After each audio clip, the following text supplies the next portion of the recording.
Quizás una de las formas más importantes de detectar el riesgo de suicidio es por medio de la identificación de impulsividad y agresividad.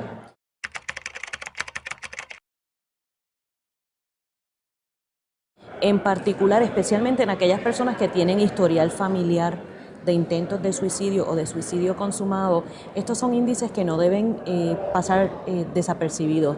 Y es un foco que muchas veces no se enfatiza en la psiquiatría.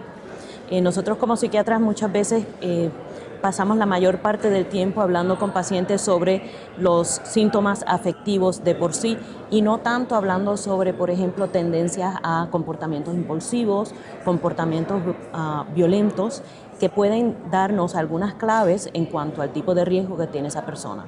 La depresión es de suma importancia y es muy raro que ocurra el suicidio sin tener por lo menos algunos síntomas de depresión. Pero cuando uno mira a la población de personas que tienen depresión, en realidad es una minoría los que hacen intentos de suicidio. Sabemos, por ejemplo, que de cada 100 personas que padecen de depresión, un 15% intentarán suicidarse al transcurso de su vida, a lo largo de su vida, que en realidad cuando lo pensamos, a pesar de que es un problema de gran seriedad, es una proporción bastante pequeña del grupo de pacientes. Entonces, es por eso que la depresión de por sí no nos sirve tanto como pueden serlo otros índices que junto con la depresión sí ya nos pueden indicar que la persona está a riesgo de intentar suicidarse o de suicidarse. Pues hemos visto dos cosas muy importantes que nos ayudan a detectar riesgo de suicidio en el futuro. Uno de ellos, además de la agresión y de la impulsividad, uno de ellos es la sensación del paciente en cuanto a la intensidad de la depresión. Hemos visto que aquellos pacientes que el clínico piensa que sí, están deprimidos, pero no a un grado exagerado, mientras que el paciente subjetivamente percibe que la depresión es muy severa, esa diferencia en percepción del clínico, o podríamos decir en lo que la persona da a demostrar al clínico y lo que la persona experimenta subjetivamente, esa diferencia parece también ser un marcador de riesgo para el suicidio en el futuro. Entonces, si combinamos esas dos cosas, la impulsividad y agresividad, con lo que nosotros tendemos a llamar pesimismo o una forma más intensa de depresión subjetiva, esos dos parámetros juntos nos ayudan a identificar aquellas personas que están a más alto riesgo y desde un punto de vista estadístico podemos predecir quiénes son las personas, basado en esos indicios, quiénes son las personas que van a intentar suicidarse al transcurso, digamos, de los próximos 2 años.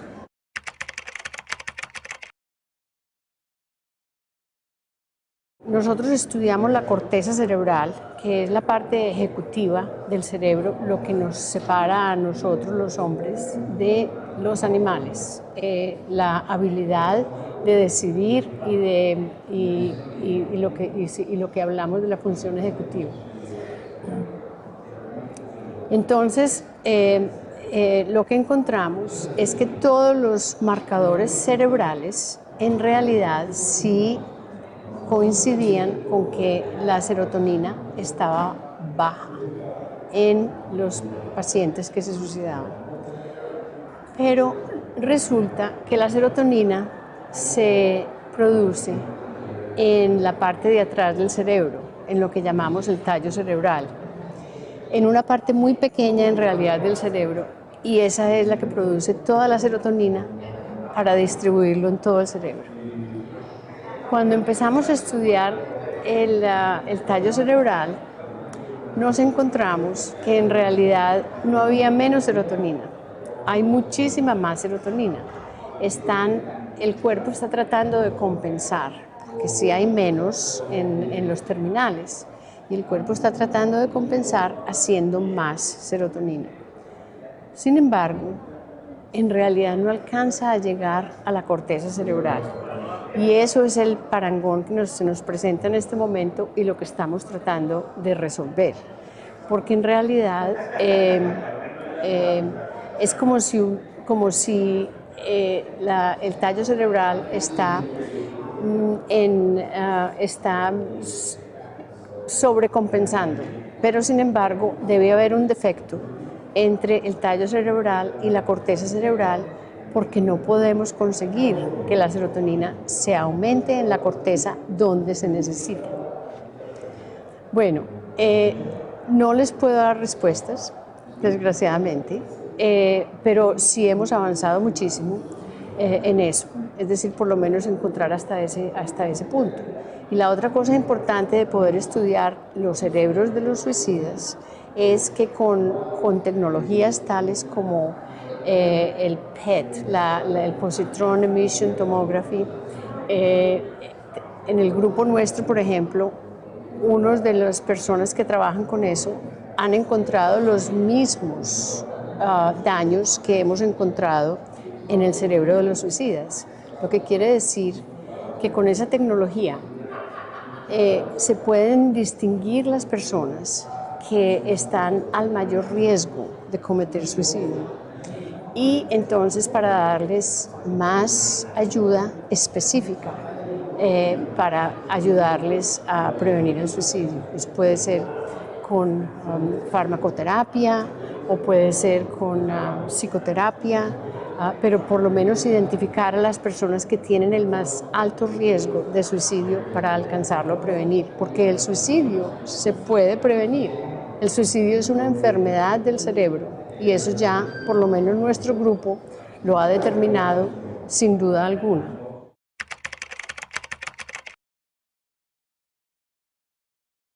Existe diferencia de resultados. Hay desde ideación suicida, en el que la persona está dándole vuelta a la idea de poner fin a su vida. La conducta suicida más intensa en ese sentido sería el suicidio consumado, y en medio quedarían los intentos de suicidio. No queda todavía aclarado si la población que tiene más predisposición por una u otra actuación pues son distintos en sus características o serían un continuum de gravedad. Los estudios actualmente se centran mucho más en los intentos de suicidio, por ser uno de los factores de riesgo más importantes conocidos, el más importante conocido para el suicidio consumado. Pero las características que tiene la población que hace intentos de suicidio puede diferenciarse en algunos aspectos de los de suicidio consumado. Por ejemplo, los diagnósticos muchas veces son parecidos, pero hay ligeras diferencias. Hay mayor porcentaje de personas con esquizofrenia dentro de los suicidios consumados que en los intentos de suicidio. La distimia, que es el tipo de depresión que es más alargada y con sintomatología menor, también hay más porcentaje de sujetos con distimia en los suicidios consumados que en los intentos de suicidio. Y cuando nos vamos a las características de la personalidad, la personalidad va por clústeres de formas de ser en común, y el clúster A ahí tiene mayor presencia en los intentos de suicidio, el clúster C también en los intentos de suicidio, y el clúster B, diferenciándose los distintos trastornos de personalidad dentro del clúster B, los trastornos de personalidad borderline se relacionaría más con los intentos de suicidio, y el narcisista con los suicidios consumados. También hay otras características que son más de dimensiones psicológicas de la persona, como puede ser la impulsividad, la agresividad. Sí se ha visto que con el suicidio consumado parece estar más relacionado con la impulsividad agresiva, pero en el estudio que estamos haciendo nosotros, no la impulsividad agresiva, sino lo que es la impulsividad es menor en los suicidios consumados. No solo porque la edad es más frecuente en personas más mayores, sino por las características de la persona, parece. De hecho, cuando se comparan entre los sujetos que han fallecido por suicidio, los que han tenido intentos previos contra los que no han tenido intentos previos, los que han tenido intentos previos sí tienen una impulsividad mayor, medido por una serie de escalas.